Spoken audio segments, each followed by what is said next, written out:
Buenas tardes, muchas gracias a todos por estar aquí. Bueno, hoy tenemos un invitado pues muy especial que viene desde Uruguay para hablar de Uruguay, que es una maravilla, porque luego nos toca a algunos de nosotros pues hablar de países donde tenemos interés, pero no nacimos, no estamos empapados en el tema.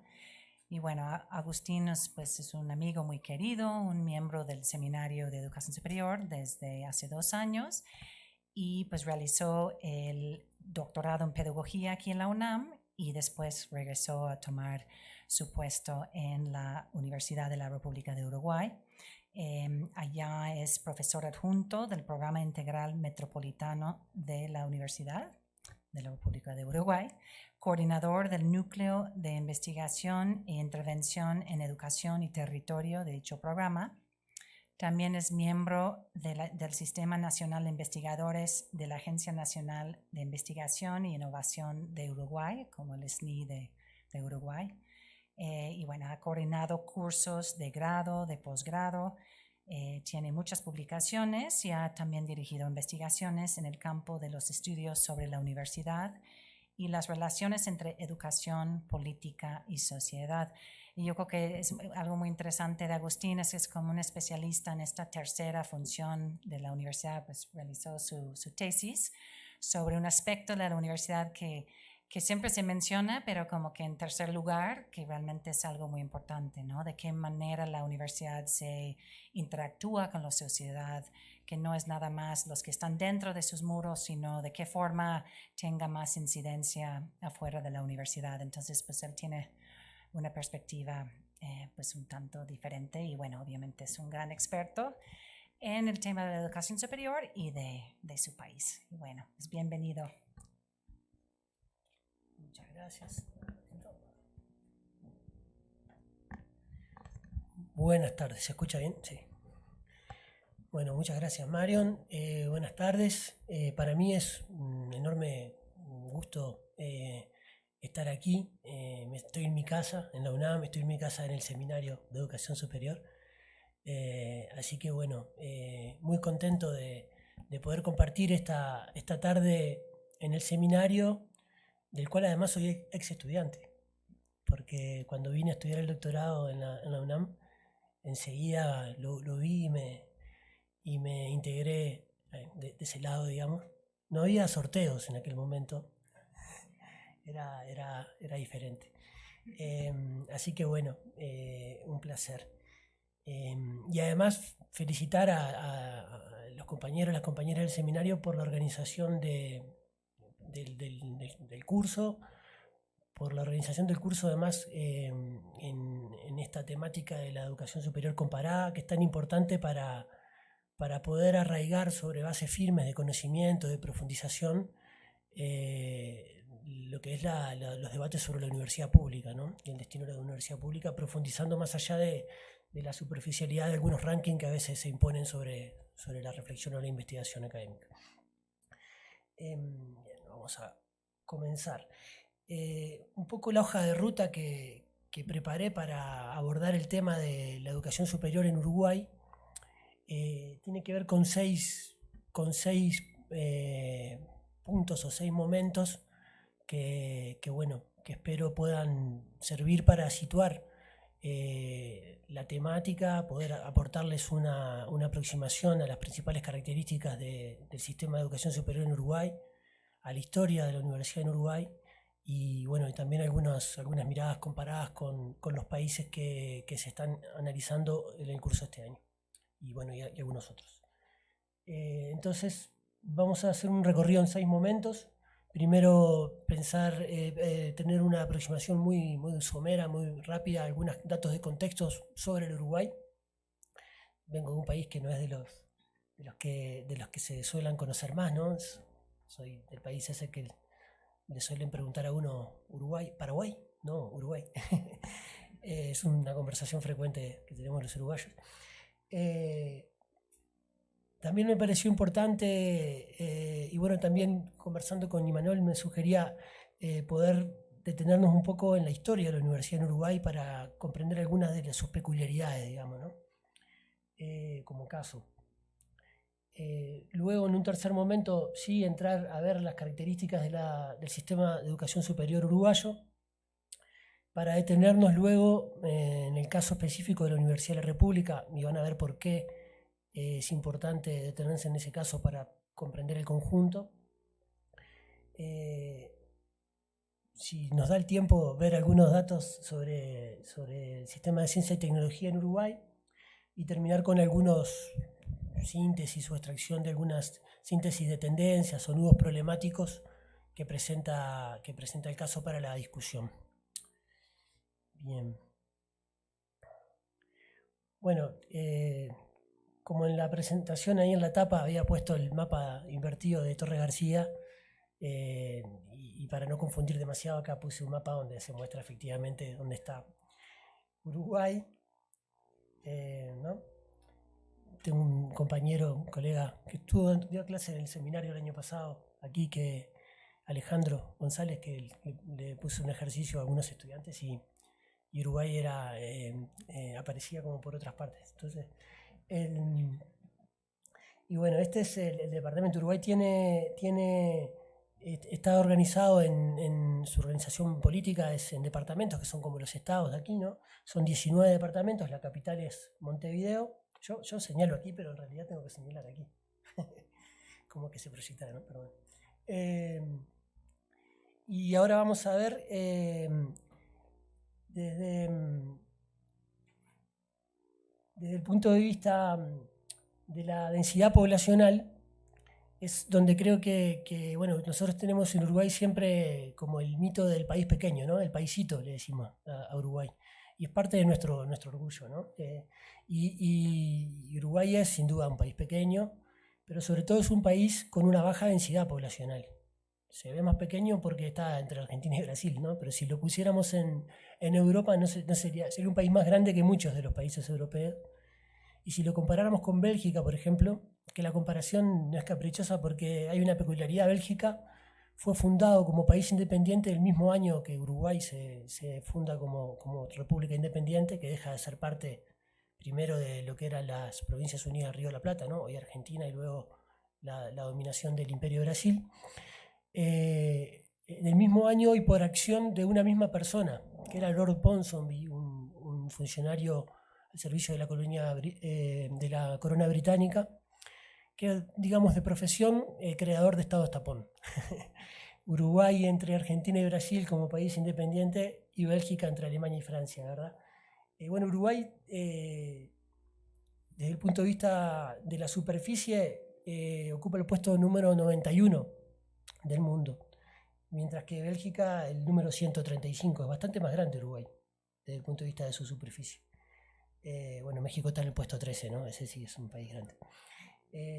Pero en cuanto a la población, como ven, somos muy poquitos. Somos 3 millones y medio de habitantes desde hace mucho tiempo, y a juzgar por las proyecciones, por mucho tiempo más. Lo cual nos viene bien porque tenemos muchas canciones, sobre todo dedicadas al fútbol, que habla de que somos 3 millones, que donde pasemos a ser 4 va a haber que reescribirlas. Y si eso siempre es complicado.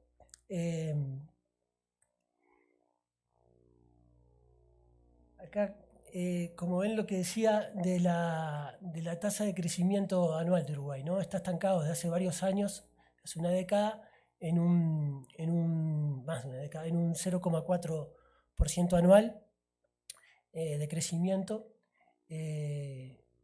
Y si ustedes comparan aquí, en estos cuadros, la evolución de la pirámide, que bueno, que en el caso de Uruguay en la actualidad es más un tubo que una pirámide, ¿no?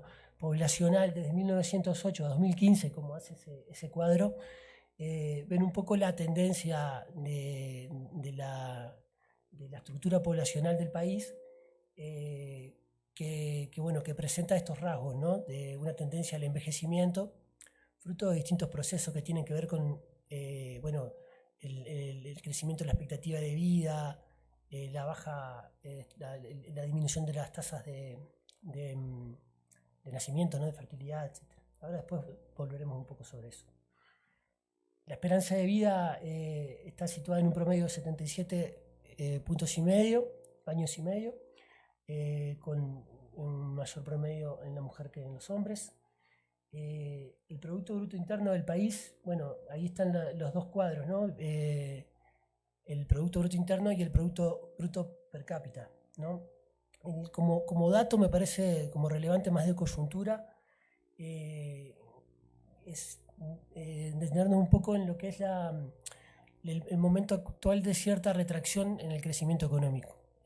Uruguay creció un promedio de 5 puntos y medio prácticamente anuales entre el 2005 y el 2014, y desde 2014 a la actualidad está creciendo en un punto y medio porcentual anual, y ahora menos, ¿no? Ese es el porcentaje.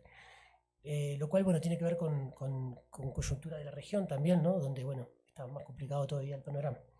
En cuanto a la estructura económica, me parece también un dato relevante para algunas discusiones que tienen que ver con la educación superior, y que tiene que ver con, bueno, por una parte, el cuadro sobre la estructura de las exportaciones en 2018, que dan cuenta de una economía altamente primarizada, ¿no?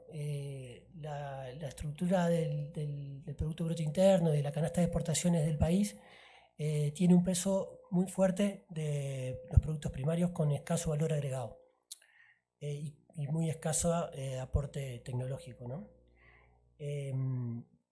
Luego, si hay algunos ítems que si quieren podemos ver, pero son todos prácticamente primarios. Y si lo analizamos también en la evolución histórica, vemos que es un rasgo estructural de la economía del Uruguay, y que también es un rasgo común en muchas economías periféricas, ¿no? Bien, rápidamente algunas características también en la actividad de empleo y desempleo. En este cuadro de aquí es con datos del año pasado, y registra una suba en el último tiempo de las tasas de desempleo. Ahí tiene el comparativo de un año, ¿no? Junio de 2018 y junio de este año. Y también se registra como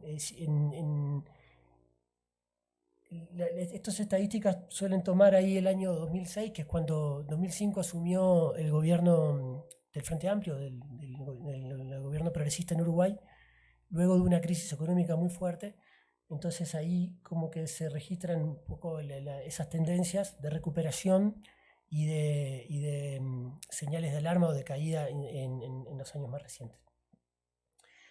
En cuanto a educación, este dato también aquí es importante para entrar ya luego en la educación superior, y tiene que ver con las características de los indicadores en educación inicial y media superior del Uruguay.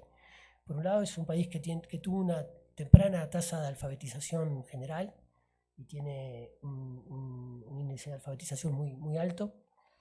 Tiene una universalización en los niveles inicial y primaria muy importantes, y tiene problemas importantes de rezago y de abandono educativo en la enseñanza secundaria, ¿no? También es un rasgo de la región, pero en el caso de Uruguay es especialmente un problema, ¿no? Como pueden ver en la comparación que hay en el cuadro que compara con el promedio de América Latina, Brasil y Chile, ¿no? Hoy en Uruguay, a los 19 años, cuando se espera que todos hayan culminado, ¿no?, el ciclo de la educación obligatoria, en el caso de Uruguay la educación obligatoria va hasta los 18 años, sé que aquí están con una discusión con ese tema.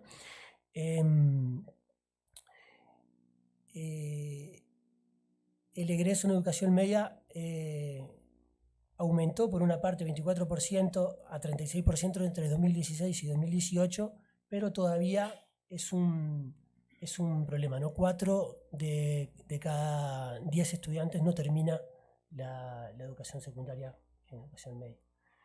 Y estos extractos que están tomados del anuario estadístico del Ministerio de Educación y Cultura intentan darle como una coyuntura histórica, ¿no? Si, bueno, los datos son muy malos, pero vienen mejorando. Eso es un poco lo que se plantea allí, ¿no? Esto está siendo objeto de mucha discusión en Uruguay en la actualidad, porque bueno, también les resultará conocido, sobre estas problemáticas se sustentan luego proyectos de reforma por parte de los mexicanos primeros uruguayos, ¿no? Los uruguayos primeros sería. Digamos, de las perspectivas más del neoconservadurismo pedagógico y las propuestas privatizadoras que de algún modo explotan estos diagnósticos críticos que tienen que ver con una complejidad de causas, ¿no? Que si quieren podríamos conversar, pero no tienen que ver exactamente con la temática de hoy, para promover, bueno, determinados tipos de reformas educativas. Bien, en cuanto a hay una suerte de paradoja, porque Uruguay tiene problemas grandes en completar el nivel medio, pero tiene muy buenos indicadores en tasa bruta de matriculación en el nivel superior. Hay una de las... Aquí estamos, ¿no? En 65%. En la actualidad Uruguay tiene una tasa bruta de matriculación de 65 puntos. Esto está tomado del texto del informe de 16 de Brunner, ¿no? El CINDA que está en la bibliografía del curso.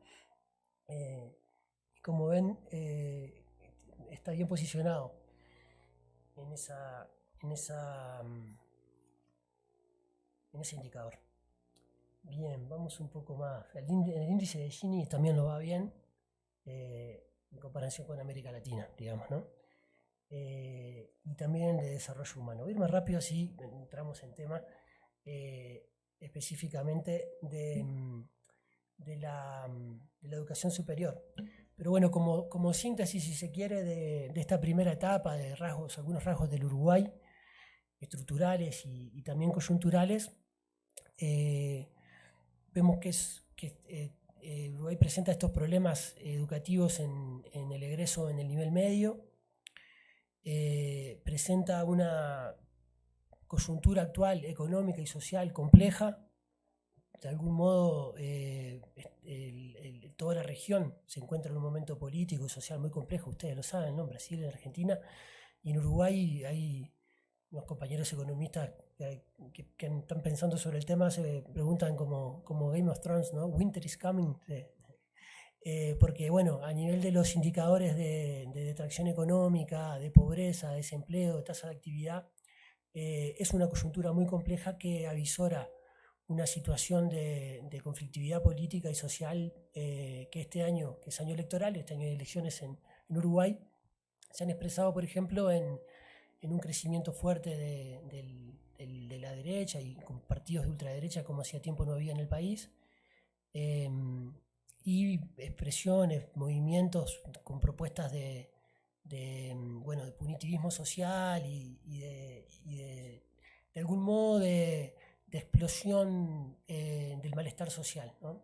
de explotación del malestar social con propuestas de este tipo. Esto presenta para la educación superior, para la educación, para el país en general y para la educación superior en particular, un escenario de alta complejidad.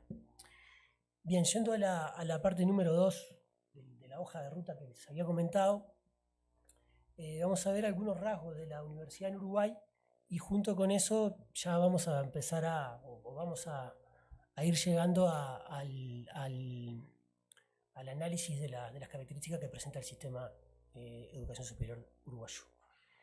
Ahí puse una frase de Alberto Zumfelde, que fue un historiador de las ideas del Uruguay, que de algún modo sirve para poner en contexto al Uruguay, que es un país de algún modo muy reciente como Estado, ¿no?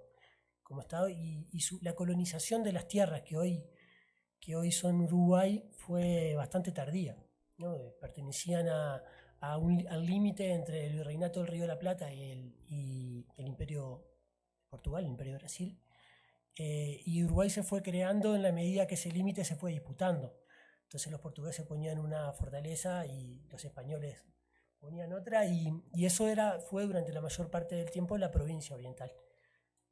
Cuando se funda Uruguay en 1730, ahí Zumfelde de algún modo pone en evidencia con esa frase que en otras capitales coloniales la universidad ya tenía mucha historia en el continente, y bueno, no es el caso del Uruguay.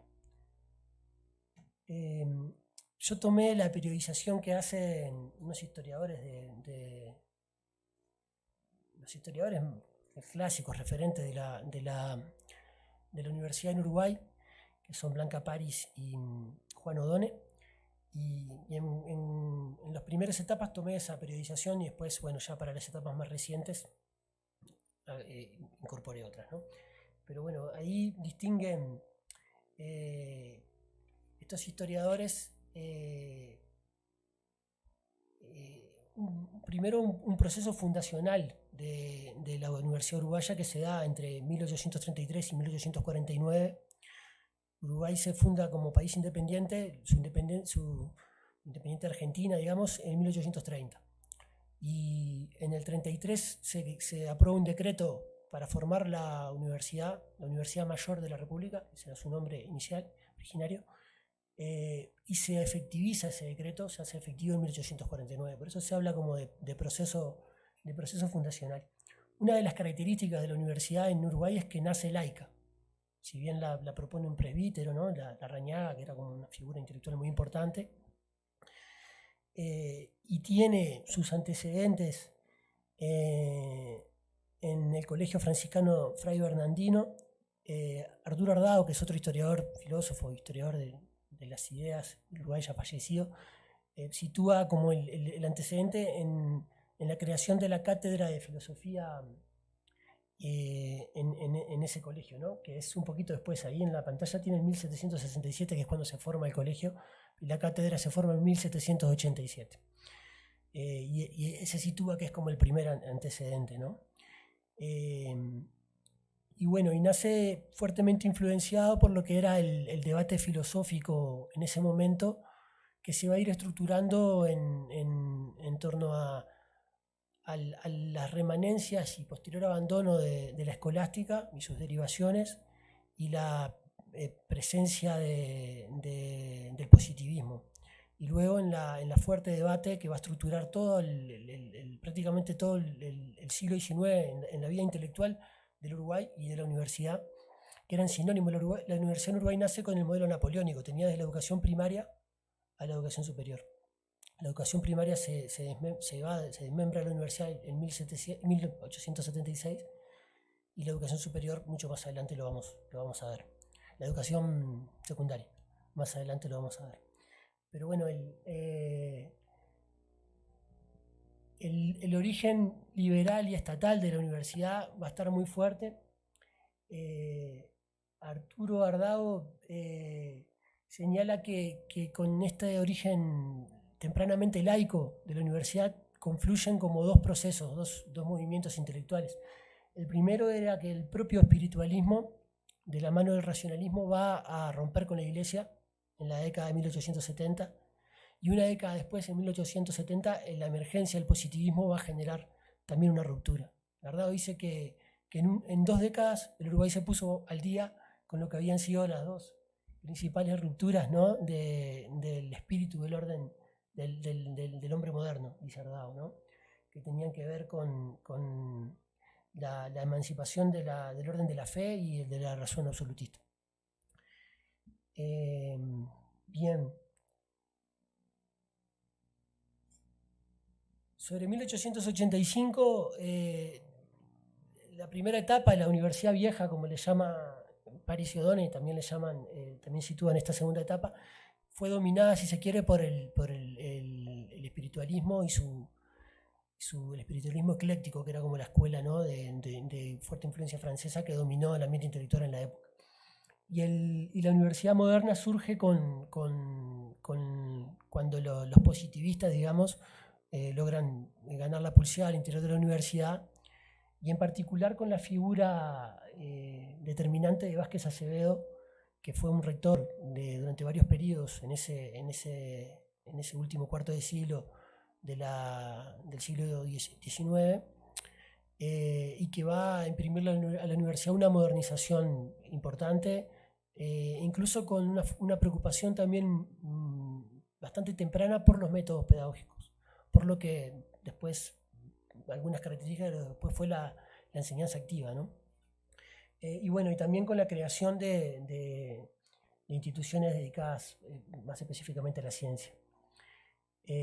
Otra cosa interesante que me parece de la época es que durante ese periodo se abre al público en general la biblioteca de la universidad como una suerte de vocación extramuros temprana o del momento.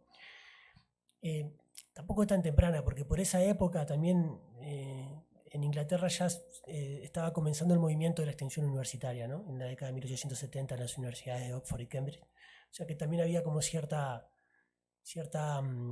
digamos, relación con esos otros procesos que estaban sucediendo en otras partes. Este proceso, este momento, de algún modo va a tener diferentes etapas y con el comienzo del siglo XX se va a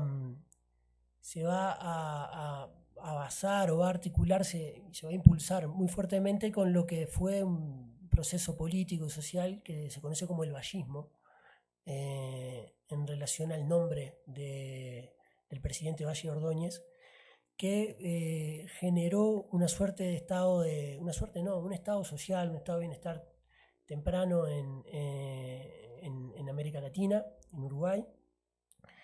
En ese periodo Uruguay tuvo la ley de 8 horas, la ley de descanso semanal y de indemnización por despido sobre 1915, la ley de educación gratuita también en 1915, en primaria ya era gratuita desde 1876.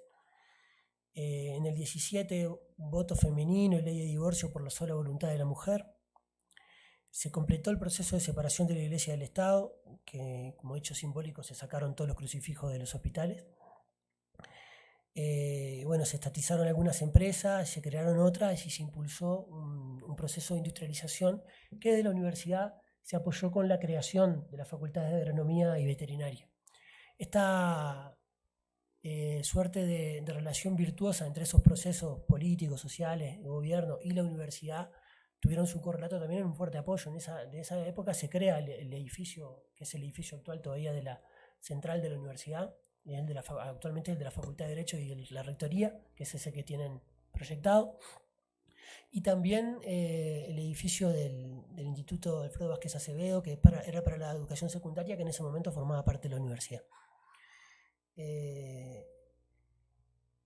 Yo ahora les nombré leyes, etcétera, de posteriores a 1908, pero porque tienen que ver con el periodo histórico, pero desde el punto de vista estrictamente del momento universitario, con la ley orgánica de 1908 se cierra una etapa y esa ley además abre una nueva. Entonces ese año 1908 es un año bisagra. Esa ley orgánica universitaria de 1908 ya contiene, por ejemplo, un cogobierno temprano también. Los estudiantes tenían la posibilidad de nombrar un delegado en el consejo de la universidad, pero un delegado graduado, digamos, podían nombrar un graduado que los representara. En ese año se da también el primer Congreso Americano de Estudiantes. Ahora que fue todo lo de los 100 años de Córdoba, hubo todo el debate si ese congreso, hasta dónde era un antecedente de Córdoba o hasta dónde no, era otro tipo de estudiantes. Era todavía la primacía de un componente fuertemente liberal de universidades que formaban a las élites gobernantes de los países, ¿no? Si uno ve los delegados al Congreso de Montevideo en 1908, se encuentra con algunos futuros presidentes de Perú, de Uruguay, en Baltasar Brum, por ejemplo, en Uruguay. Pero aún así había una serie de reivindicaciones, como la participación de los estudiantes en el gobierno de la universidad, como la autonomía, y también de una preocupación social por la universidad. Hay una frase de ese congreso que es cambiar la levita de doctor por el mameluco de obrero, que también dan cuenta de que había ya en las redes intelectuales de los estudiantes universitarios con los sureños, bueno, y no solo con los sureños, porque aquí también pasaban cosas con la sociedad, ¿no?, del Ateneo, etc., que estaban de algún modo diagramando esa hora americana que luego el Manifiesto de Córdoba va a señalar, ¿no? Como un factor de emancipación intelectual, cultural y de modernización de la Universidad Latinoamericana. Pero bueno, en ese año se realiza el Congreso. Bueno, para ese año, para 1899, ese dato me parece interesante también, la universidad tenía 500 estudiantes. Creo que una lámina, si en 1850 tenía 60, ¿no? O sea que van pasando cosas. El ciclo reformista, en referencia a la reforma de Córdoba, sí sabemos de qué hablamos cuando hablamos de reforma de Córdoba, ¿no?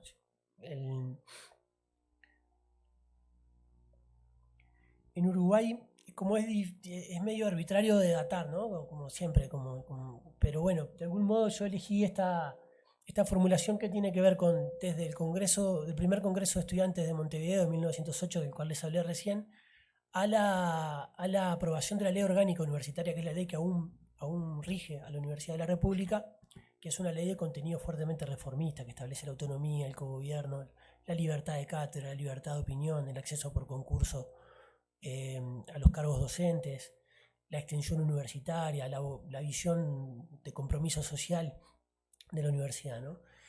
En ese medio siglo van a aparecer va a haber distintos momentos. Por un lado estaba esta característica de algún modo de estado de bienestar social que Uruguay tenía ya desde la primera década del siglo XX, y que esa frase que elegí de las notas de viaje de Vasconcelos cuando anduvo por allá, en Sudamérica, de algún modo él observaba, ¿no?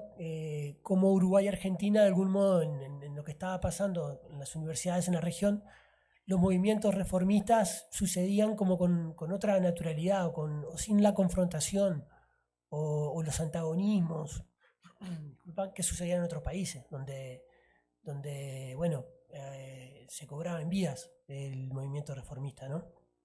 En Córdoba el antagonismo fue muy fuerte por una sociedad eclesiástica, ¿no? Conservadora, etc. Pero en Buenos Aires era más parecido a Montevideo la cosa. Pero de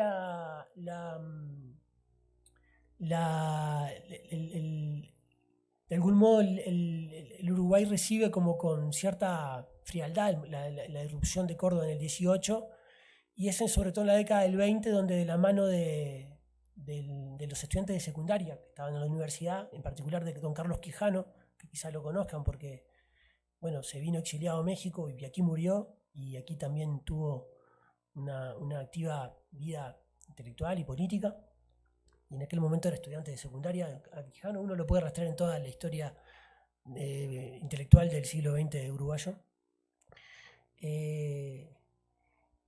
Van a partir del reclamo de cogobierno en la facultad de secundaria, se va como a empezar a dinamizar más el proceso de reforma, la articulación con el movimiento obrero y las reivindicaciones del movimiento reformista. Yo acá puse dos cosas, una que es como un detalle nomás, que siempre aprovecho para recordar que, como así de costado, que la comparsita es uruguaya en Argentina. Entonces, pero es interesante porque la comparsita se compuso, el tango, ¿no? La comparsita. La comparsita se compuso para un desfile estudiantil, en un sótano de la Facultad de Medicina, no, de la Facultad de Arquitectura, perdón, para un baile de máscaras, que en un carnaval. Ahí Mato Rodríguez compuso la comparsita. Y durante un tiempo a la Federación de Estudiantes, Universitarios, se la llamó la FEU de la comparsita, para distinguirla de la FEU actual que se crea en el 29 y que es uno de los efectos del movimiento reformista, la reunificación del estudiantado, ¿no? Y después me parecía interesante también ver en este gráfico que muestra la evolución de la matrícula de 1912 a 1969, para ver cómo de algún modo el movimiento, el proceso, el ciclo reformista largo de la reforma de la universidad en Uruguay fue acompañado o posibilitó una expansión muy importante de la matrícula universitaria. Como les decía, se pueden distinguir distintos momentos en este ciclo, que bueno, de medio siglo, pero con febriles, digamos, ¿no? como decía también Santos Discépolo, ¿no? Me puse tanguero. A Manuel le gusta.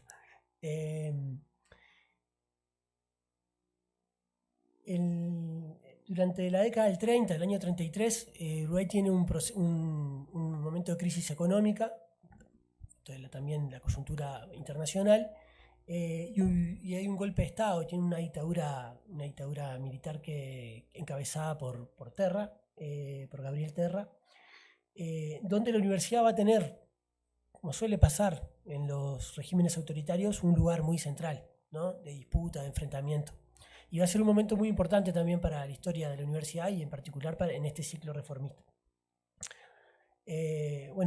También me pareció interesante esa ilustración de la lámina. Es un cuadro que hace David Alfaro Siqueiros, que estaba en Uruguay cuando se da el golpe de Terra, y retrata a la esposa del dictador, así como la ven, y bueno, con varios simbolismos que tenían que ver con las libertades destruidas por la dictadura, ¿no? La universidad se va a enfrentar muy fuertemente a la dictadura. Va a tener todo un debate interno porque va a haber sectores de la universidad que plantean que hay que permanecer al margen para cuidar a la universidad, pero finalmente prevalece una postura de compromiso de la universidad con la democracia y de enfrentamiento abierto al régimen, ¿no? El régimen va a responder quitándole secundaria a la universidad. En el año 35, secundaria deja de pertenecer a la Universidad de la República. Y el claustro universitario va a responder con un proyecto que se llamó el Estatuto del 35 y que es muy importante porque es la primera expresión en un articulado de lo que luego va a ser la Ley Orgánica del 58, la primera expresión de lo que eran los postulados del movimiento reformista, pero ya transformados en un proyecto legal.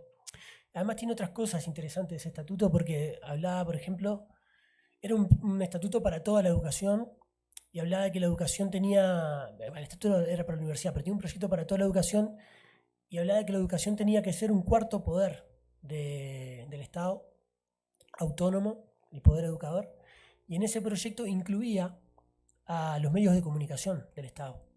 Lo cual puede parecer una obviedad el papel educador que tienen, o deseducador que tienen los medios de comunicación, pero en aquel momento no existía la televisión, por ejemplo, y había como una visión del papel cultural que podían jugar para la educación, para la cultura, los medios de comunicación. Otra de las respuestas desde el movimiento estudiantil a la dictadura de Terra es la creación de la Universidad Popular, también a tono con otras expresiones que antes y después existían en otras partes del mundo, ¿no? Hubo universidades populares desde comienzo de siglo en Europa, en América, aquí en México, y en Uruguay resistió toda la dictadura y llegó hasta 1942 y llegó a tener 1.500 matriculados. Funcionaban centros obreros, fundamentalmente, y bueno, tenía distintos tipos de propuestas, era una propuesta de tipo extensionista, ¿no? Y bueno, ya cerrando esta parte, otro momento clave es el 1951, una huelga obrero estudiantil. Va a generar ya una alianza también, se venía gestando desde la década del 20, ¿no? El Centro Ariel se había vinculado con la FORU, la Federación Obrera Regional Uruguaya, la federación de perfil anarcosindicalista, y habían generado un montón de experiencias ya de extensionismo obrero, etc. Y en el 51 se da una acción conjunta también entre el movimiento, entre la FEU, la Federación de Estudiantes y las organizaciones obreras, que logra instaurar en la Constitución de la República la autonomía y el cogobierno. Yo no sé bien cómo es aquí, si está en la Constitución el cogobierno, pero bueno, en Uruguay el artículo 202 de la 202 y 203, esos dos hablan de la autonomía y hablan de que la universidad será regida por 3 órdenes electos, o sea, no designados, electos, y esos 3 órdenes son los estudiantes, los docentes y los graduados. Eso se conquistó en el 51 y se abrió una etapa durante la década del 50 de formulación de una ley orgánica universitaria que plasmara esa conquista constitucional y el conjunto de principios reformistas que se traían desde el Estatuto del 35. Esa ley también se va a conquistar con una huelga muy importante durante muchas semanas de movilización, de enfrentamientos. También va a ser una huelga obrero estudiantil.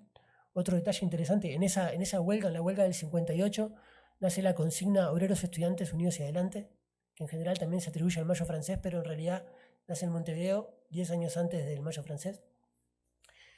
Pues cuando me pongo así sueno chauvinista y no me gusta, pero bueno, está en el ADN del... Disculpen.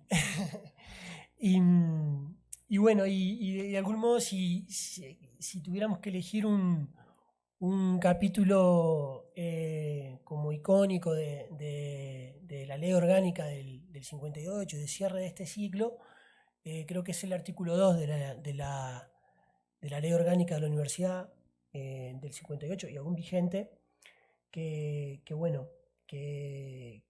ahí lo tienen, y que además de estipular las razones y las funciones culturales, educacionales y científicas de la institución, también le mandatan una obligación que es la última, ¿no? Contribuir al estudio de los problemas de interés general y propender a su comprensión pública, defender los valores morales y los principios de justicia, libertad, bienestar social, los derechos de la persona humana y la forma democrático-republicana de gobierno. Ese mandato va a tener que ver con algo que va a suceder después. que el enfrentamiento de la universidad en cumplimiento del mandato de defensa republicana a la dictadura militar del 73, ¿no? Pero antes está una fase nueva que abre o que reimpulsa la ley orgánica del 58, y que fue una fase que cuando uno la estudia en profundidad ve que fue muy fermental, muy creativa.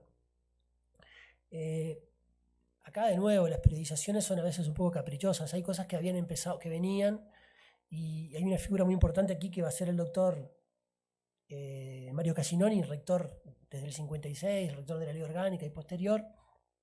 Se da desde el 56 la institucionalización de la extensión universitaria, se da un ciclo de reformas de los planes de estudio de medicina y bellas artes, que son reformas que también tienen que ver con darle a esas facultades y a esas disciplinas, a las disciplinas de esas facultades, una connotación fuertemente social, a los métodos pedagógicos un lugar importante, y a la extensión universitaria como parte de la concepción pedagógica en esas reformas de planes de estudio.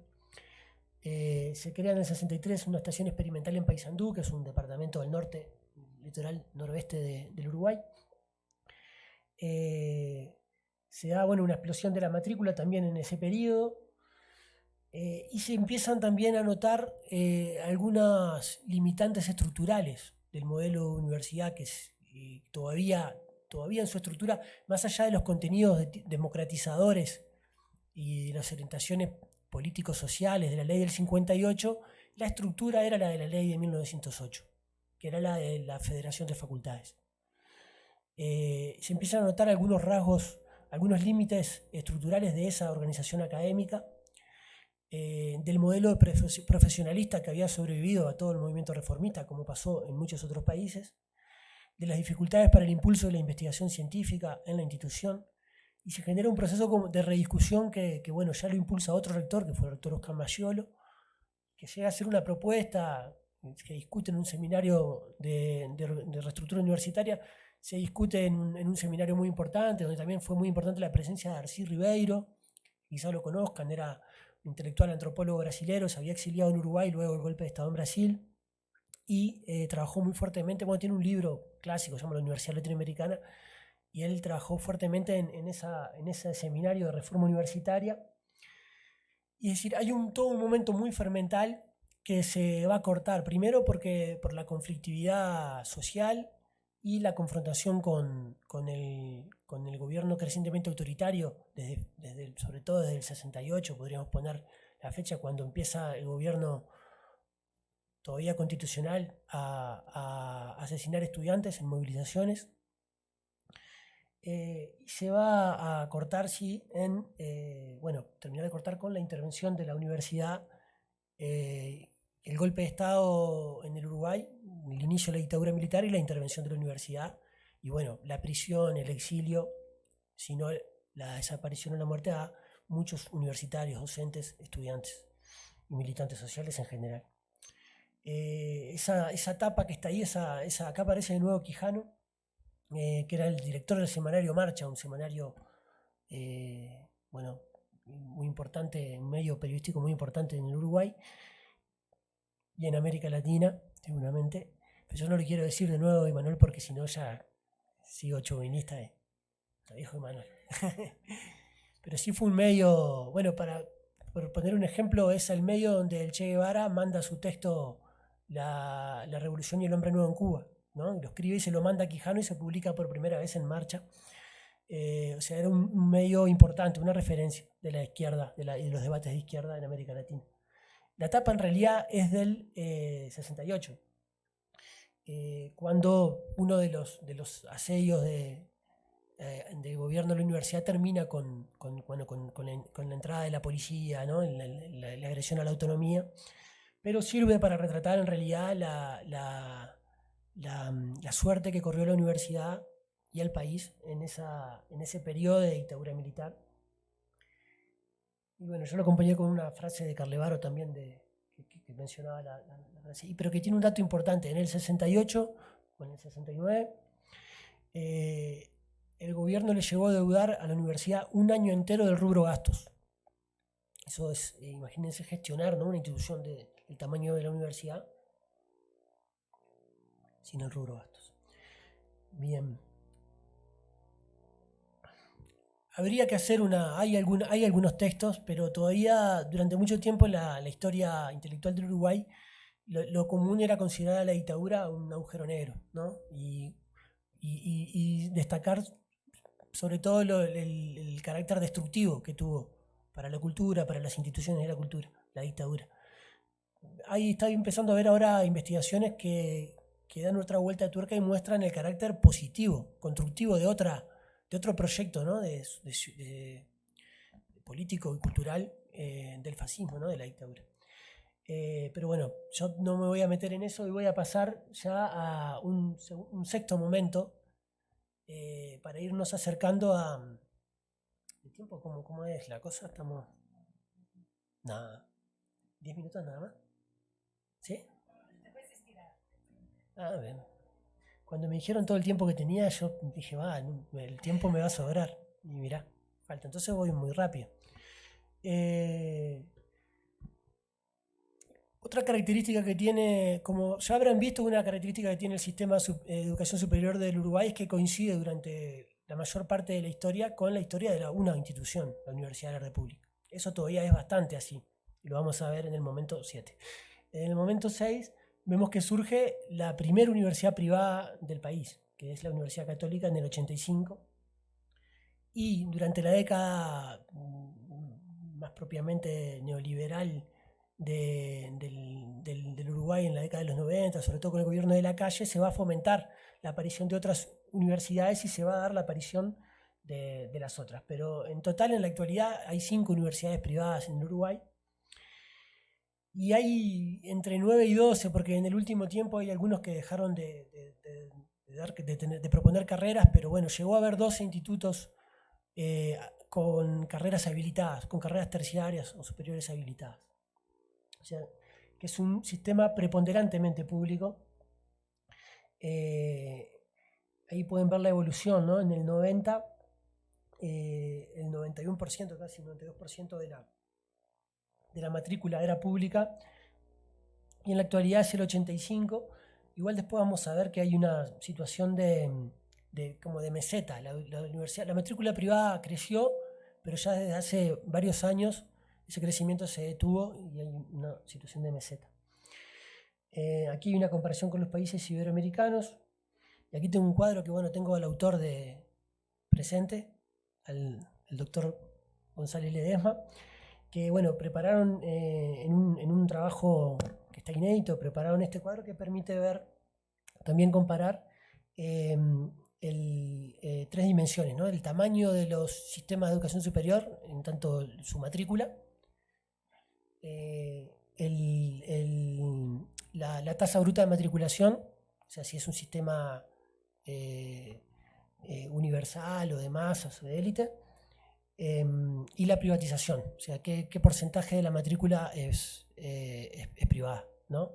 Y ahí permite ver, Uruguay, como ven, se ha mantenido en cuanto ha crecido en matrícula y hizo una transición desde un sistema de masas a uno universal, y se mantuvo preponderantemente público.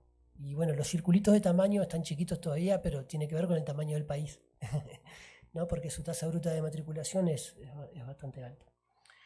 El séptimo momento es ya el de una diversificación incipiente al interior del sistema público. Y cuando digo incipiente, es incipiente. La segunda universidad pública del país se fundó en 2012 y empezó en realidad sus actividades propiamente en 2013, y todavía es muy pequeña.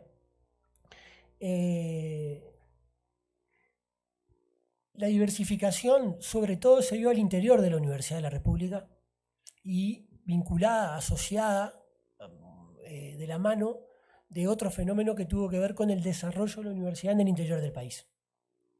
Yo omití un rasgo muy importante hoy cuando presenté al país, que es el carácter extremadamente centralizado. En un país de 3,5 millones de habitantes, más de 1,5 millones viven en Montevideo y muchos más en toda la zona sur del país, ¿no? Entonces, la universidad, digamos, los esfuerzos de descentralización son un poco a contratendencia. La universidad fue históricamente muy centralizada. En los 50 empezó en Salto, de donde vengo. La universidad, de donde vengo yo, Luis Suárez y Edison Cavani, ¿no? Para tirar un dato también. Y a partir de 2007 empezó un proceso muy fuerte de descentralización, de desarrollo de la universidad en el interior, que junto con un proceso de diversificación de carreras, de oferta de carreras técnicas, ustedes ven ahí, tienen un cuadro que permite ver la evolución de los tipos de oferta de la Universidad de la República, y ven que creció sobre todo, además de los posgrados, en las carreras técnicas y tecnológicas. Esa diversificación entonces incipiente ocurre por un lado al interior de la Universidad de la República y por otro lado en la creación de la UTEC, y en la actualidad hay un proceso que no está pudiendo desbloquearse de creación de darle estatuto universitario o de creación de una universidad de la educación, o sea, que reúna al conjunto de la oferta de la formación de educadores, de maestros de primaria, de profesores de secundaria, de educadores sociales, de maestros técnicos, que son los que se forman en esta institución que ahí aparece como CFE, que es el Centro de Formación en Educación de la ANEP, ¿no? Entonces, si se quiere, en la actualidad,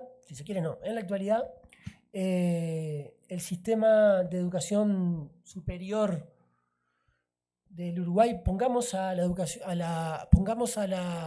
enseñanza, esto es un debate si podemos poner a la formación docente dentro del sistema de educación superior, porque todavía no tiene una institucionalidad universitaria. Pero ya empezó una transición, tiene los planes de estudio de 4 años, hay algunos posgrados conjuntos con la universidad para los educadores, o sea, tampoco clasifica exactamente para terciaria, no universitaria. Entonces la puse con la educación superior y la UTEC, que es esta universidad reciente y como ven todavía muy pequeña en cuanto a matrículas. Y otras instituciones de educación terciaria, que son las que aparecen ahí abajo.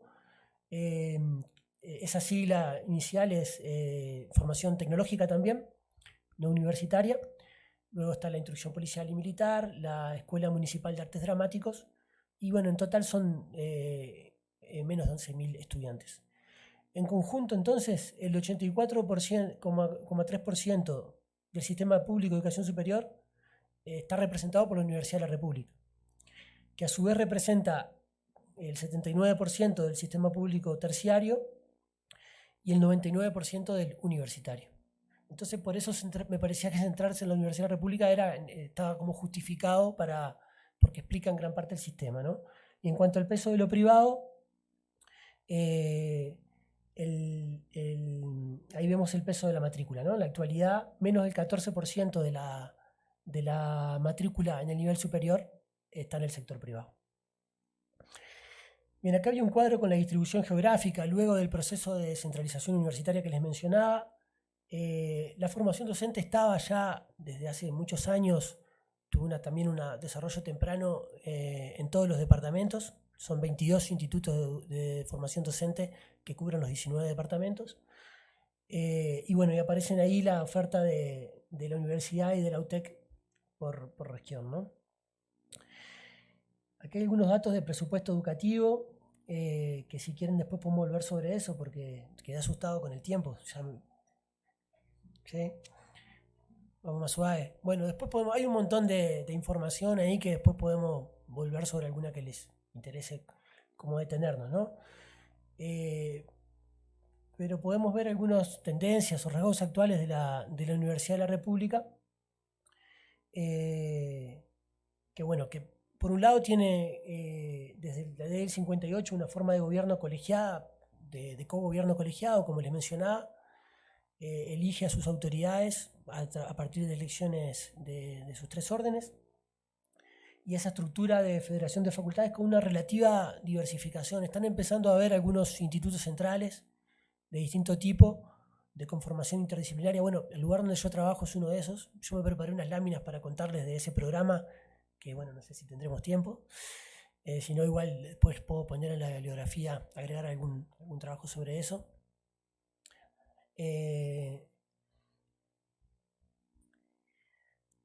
Acá hay algunos datos sobre ingresos y egresos por sexo y por área académica. Después nos vamos a detener un poquito también en análisis de género, porque se da sobre todo al ver la estructura docente de la profesión docente, donde se da también algunas tendencias que se dan en otras partes, de brechas de género y sesgos de género en la profesión académica, ¿no? Pero acá vamos a ver también que la población estudiantil es mayoritariamente femenina. Y bueno, aquí tenemos la evolución de los ingresos y los egresos. Sobre eso después podemos volver. Como habrán visto en la bibliografía, en el informe del CINDA, la universidad tiene, como suele pasar en algunas universidades públicas grandes, una diferencia grande, un problema grande en cuanto a los indicadores de egreso, ¿no? Yo acá voy a proponer algunas explicaciones que puedan complejizar un poco el análisis que aparece en el capítulo Uruguay del informe del CINDA, de algunas causas o algunos procesos que puedan tener que ver con eso, ¿no? Con esa situación. Y además adelantar una opinión personal, que siempre es mejor igual que la gente esté en la universidad, aunque no la termine, a que no pueda ingresar, ¿no? Eso es una opinión, pero también desde el punto de vista de los análisis económicos hay estudios que muestran también que incluso con formación universitaria incompleta se tienen mejores empleos o mejores remuneraciones que sin educación universitaria. Bueno, como les decía, el 63% de la matrícula estudiantil de la universidad es femenina, son mujeres. Lo femenino tiene que ver con otras cosas. Disculpa. El promedio de edad son 26 años. Como ven, más allá del proceso de descentralización, la mayoría de la población estudiantil está en Montevideo. Y como ven también, entre el área de salud y las carreras del área de salud y las carreras del área social artística, está la gran parte de la matrícula universitaria, ¿no? Me parecía interesante, después podemos volver a conversar un poco sobre este tema que está ahí, pero me parecía interesante poder poner en comparación la evolución histórica desde 1900 al 2012 de la estructura productiva, la estructura del Producto Bruto Interno del Uruguay, con la evolución histórica de la matrícula, que las dos cosas se mantienen bastante estables, ¿no? Y bueno, de algún modo hay, o podría haber, habría que discutir, ¿no? También hay diferentes teorías al respecto, ¿no? Pero una una coincidencia entre una estructura, entre los rasgos primarizados de la economía, como rasgo estructural de la economía uruguaya, y un peso menor en las carreras tecnológicas, incluso agrarias, etcétera, que forman parte de las científico-tecnológicas, en el peso de la matrícula. En el gráfico que había aparece como gráfico 14, que está tomado, yo no fui diciendo, pero fui poniendo todas las referencias y en las presentaciones están, de donde fui sacando las cosas y al final está la bibliografía.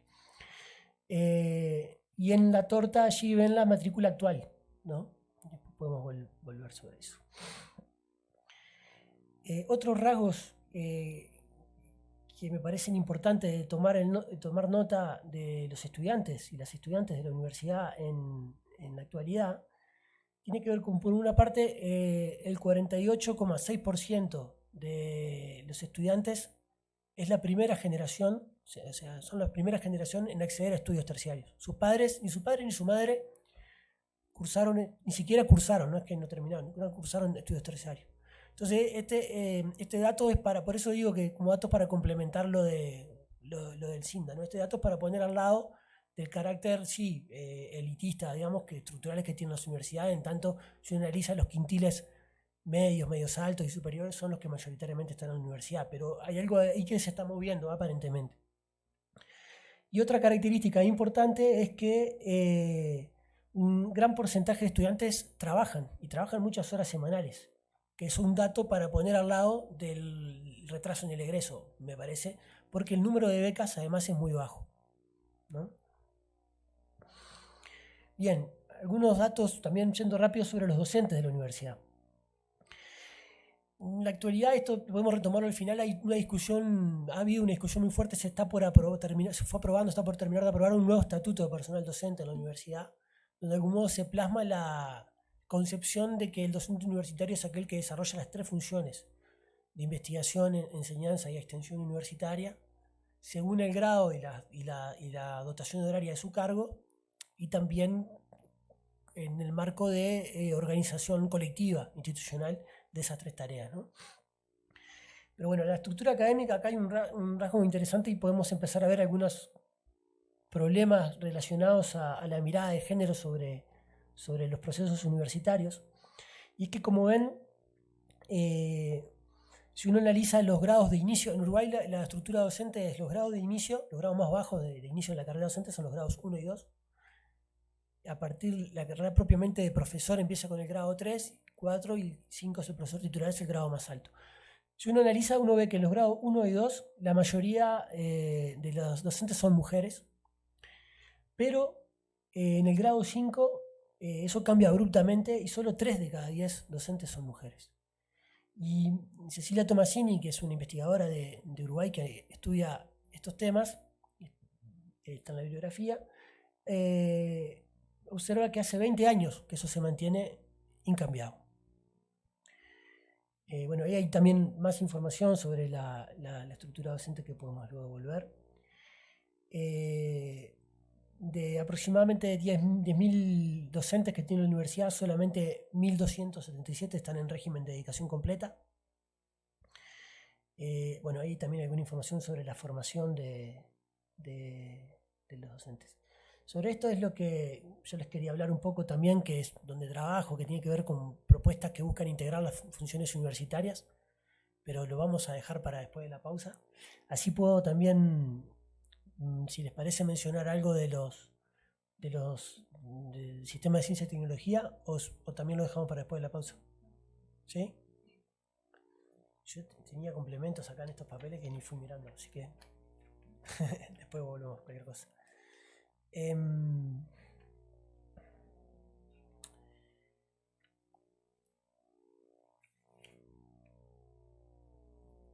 Bueno, en cuanto a ciencia y tecnología, el Uruguay presenta una institucionalidad un poco dispersa, que vemos eso. En los indicadores comparados, yo algunas comparaciones las fui haciendo con los países del curso, que me parecía que podía ser interesante para ustedes. Bueno, esa es una. Ahí está el indicador de investigadores dedicados a I+D por cada millón de personas, ¿no? Y acá creo que toma básicamente los investigadores que están en el Sistema Nacional de Investigadores, que son un poco más de 1.500. Y bueno, Uruguay no está al nivel de Brasil, pero faltan algunos datos también. Bueno, Argentina es el que está mejor. Para México no había datos, pero capaz que ustedes los tienen. Yo no los encontré. Bien, y ahí está la evolución un poco de la cantidad de investigadores, bueno, distinguiendo las personas físicas, ¿no? Los investigadores de carne y hueso, quienes se dedican en jornada completa a la investigación y quienes están activos en el Sistema Nacional de Investigadores. El Sistema Nacional de Investigadores en Uruguay se creó en 2005 y de algún modo toma bastante la experiencia del SNI mexicano. Y ahora tendríamos que también tomar las evaluaciones críticas que ustedes están haciendo para adelantarnos un poco, ¿no? Todavía, por ejemplo, los sistemas de incentivos, si bien empezaron con el sistema de investigadores, no tienen el peso en el conjunto de la estructura de remuneración de un docente que tienen aquí en México, ¿no? Con todos los problemas que eso ocasiona. Ahí hay una formación sobre un dato interesante, me parece, también, volviendo sobre el tema de género, en el sistema de investigadores. También lo destaca esta investigadora que les decía, Cecilia Tomasini. Ella plantea que en el nivel inicial, que es el investigador de iniciación, ¿no? De la carrera de investigador, la mayoría son mujeres. Y en el nivel 3, que es el máximo, solo 2 de cada 10. O sea, peor que en los grados 5 de la universidad todavía. Y además ella da cuenta de un proceso que le llama de sesgo en la propia carrera de investigadores, donde tomando investigaciones de la propia agencia, ¿no? De la ANI, encuentran que las mujeres requieren desde 1 a 4 años más que los hombres para alcanzar el mismo nivel en el sistema. Dice esta investigadora que la metáfora famosa del techo de cristal en realidad se queda corta para describir algo que no solo está en el techo, sino que está en todo el proceso, ¿no? de una carrera docente o académica de investigación, según hombres o mujeres, ¿no? Bien. En inversión en I+D, ahí el Uruguay está bastante mal posicionado, ¿no? Había un compromiso, un objetivo del último gobierno que no se va a cumplir, de llegar al 1% de inversión en investigación, que bueno, que se está lejos todavía. Y a nivel de la estructura de la inversión del gasto en ciencia, hay un peso preponderante del sistema público y de las instituciones públicas, dentro de ellos de la universidad, que tiene más del 80% de los investigadores, y un peso muy pequeño del sector privado, ¿no? Acá yo extraje de dos fuentes, como algunos que concuerdan en extraer como esos rasgos que están ahí del sistema de ciencia y tecnología del Uruguay, ¿no? Su diversificación institucional mal amalgamada, mal coordinada y con tensiones y conflictos recientes. Una inversión que se detuvo y que resulta todavía insuficiente, y un peso preponderante de la universidad y del sistema público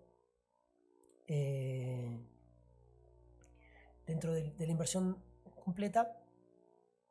Y esto que AGC es la Asamblea General de Claustro de la Universidad. Esto es un documento interno borrador, justo lo recibí la semana pasada cuando estaba preparando la presentación, pero se está discutiendo un poco sobre el tema y no es una comunicación oficial de la universidad, pero sí forma parte de este trabajo interno. Y ahí encuentran también, además de los rasgos que dije anteriores, la ausencia actualmente de un plan estratégico que pueda también ordenar el desarrollo de un planificado de la ciencia y la tecnología en el país. Bien, para terminar, ahora sí, esta parte. Algunos nudos problemáticos. Yo muy rápidamente pasé como por la historia de la universidad en el Uruguay.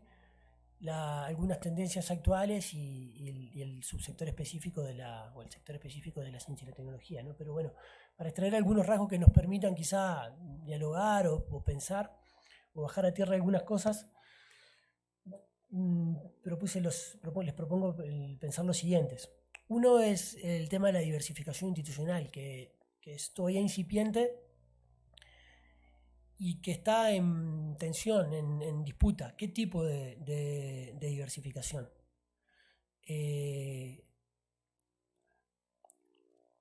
No está claro está muy claro que no existe un consenso político para el desarrollo de una institucionalidad autónoma, universitaria autónoma, en nuevas instituciones similares en ese sentido a la universidad autónoma pública, ¿no? La Universidad de la República. En el caso de la UTEC, la Universidad Tecnológica, en su ley de 2012 se suponía que iba a ser autónoma y cogobernada, pero hace ya más de 2 años que debieron haber convocado a elecciones, no lo hicieron, y no hubo ningún legislador de ningún partido que se llamara la atención sobre esa irregularidad. Sino que los consejeros designados han planteado postergar el tema e incluso han planteado cambiar esa parte de la ley y tener otro tipo de gestión. Están mirando a Holanda y la gestión es más el modelo más de la universidad empresa holandesa es el que tienen como modelo las actuales autoridades de la UTEC. Entonces ahí hay además tensiones que se empiezan a dar en torno a la autonomía. El gobierno de Uruguay, por ejemplo, se afirmó, se valió de la UTEC, de esta universidad tecnológica no autónoma, para generar ahora un posgrado, comprar un posgrado a Harvard, alguien le llamó allá en Uruguay en el debate un posgradito en realidad, porque es como un pequeño sobre Big Data. La data es big, pero el posgrado es small. Y con endeudamiento público importante, con un préstamo, y a espalda de la comunidad de investigadores del tema que existen en el Uruguay, que existen en la Facultad de Ingeniería. Entonces empiezan a dar tensiones en torno a la autonomía, en torno a las concepciones a impulsar que giran en torno a esos temas, ¿no?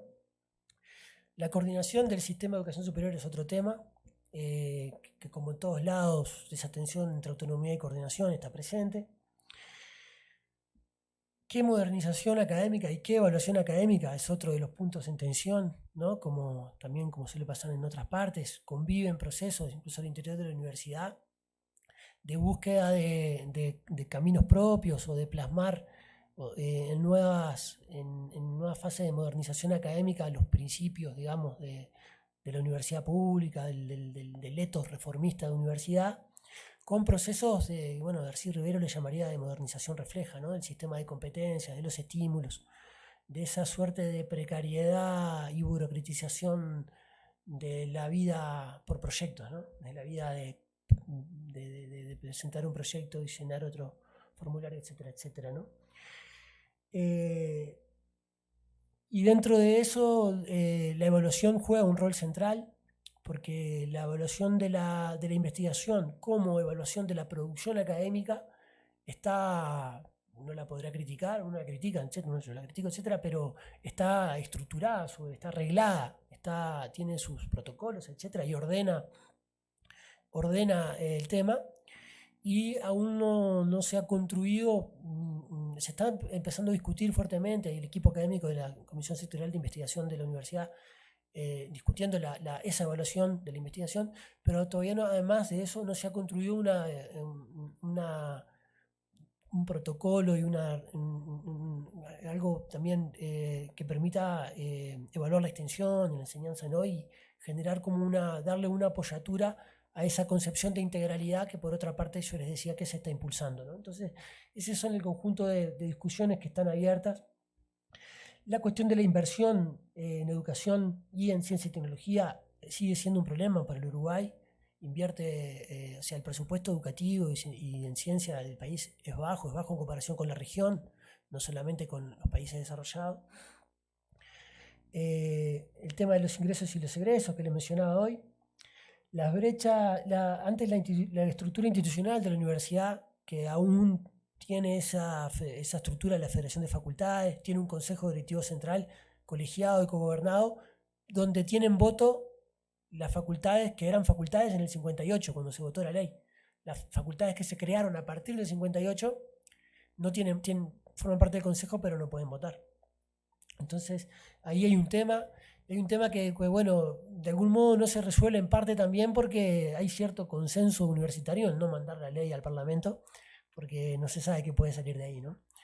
Y menos ahora, se perdió hubo una coyuntura más favorable hace unos años, y ahora, bueno, en Uruguay hay elecciones en octubre y en noviembre, y bueno, luego de eso hablamos. Las brechas y los sesgos de género en la profesión académica y en la matrícula por áreas, que lo pasé ya cuando venía apurado por el tiempo, pero también hay sesgos de género en la matrícula por área. Y eso tiene una alta complejidad en sus razones, ¿no? ¿Por qué sucede eso? ¿Por qué sucede que a las carreras científico-tecnológicas están masculinizadas cuando la estructura de la matrícula en general tiene una prevalencia de estudiantes mujeres? Bueno, hay una complejidad de causa, pero hay una que esta investigadora, Cecilia Tomasini, también mostraba, es que, bueno, que tiene que ver con los modelos identificatorios, ¿no? De qué es ser mujer, de cómo, ¿no? Las construcciones hegemónicas de familia, toda la construcción cultural y subjetiva del género, pero que también por ahí se vinculizan otras desigualdades, ¿no? Porque si se analiza el valor, o sea, el valor en el mercado de determinados títulos universitarios, en los que tienen mayor, esto es una tendencia internacional también, mayores niveles de empleabilidad y mejor retribución, prima la matrícula masculina, ¿no? Acá Cecilia Tomasini, la investigadora, ponía el ejemplo de la investigación en computación, que tiene desempleo cero en Uruguay y donde la matrícula es preponderantemente masculina, ¿no? Bueno, hay algo que tiene una brecha y sesgo que tienen que ver con eso, ¿no? Las mujeres son la mayoría de docentes, pero son solo 4 de 10 en el grado 5, y lo mismo para la investigación. Y bueno, y finalmente el tema también muy presente en las últimas discusiones, sobre todo a partir del año pasado, cuando se cumplieron 100 años de la reforma de Córdoba, que tiene que ver con cómo encontrar un nuevo programa, un nuevo impulso, un nuevo marco programático y estratégico para un modelo de universidad que pueda hacer del legado de Córdoba más que un hecho de conmemoración, un hecho de interpelación, ¿no? Para reformular un proyecto de universidad pública para el siglo XXI, reinterpretando su rol en la construcción de lo público, la construcción cultural y democrática de nuestras sociedades, en una coyuntura donde, a diferencia de lo que pasaba en 1918, el factor de amenaza de la autonomía o el factor de mayor heteronomía de la actividad educacional y científica tiene que ver con el mercado, tiene que ver con las multinacionales, tiene que ver con la pérdida incluso de los propios estados nacionales de capacidades de acción por fuerza de esas estructuras supranacionales del gran capital a nivel mundial, ¿no? Y el peso que la ciencia y la tecnología tiene en esas relaciones, ¿no? Entonces, esos son como algunos nudos problemáticos que bueno, si quieren podemos retomar después de la pausa. Gracias por la paciencia y bueno, muchas gracias.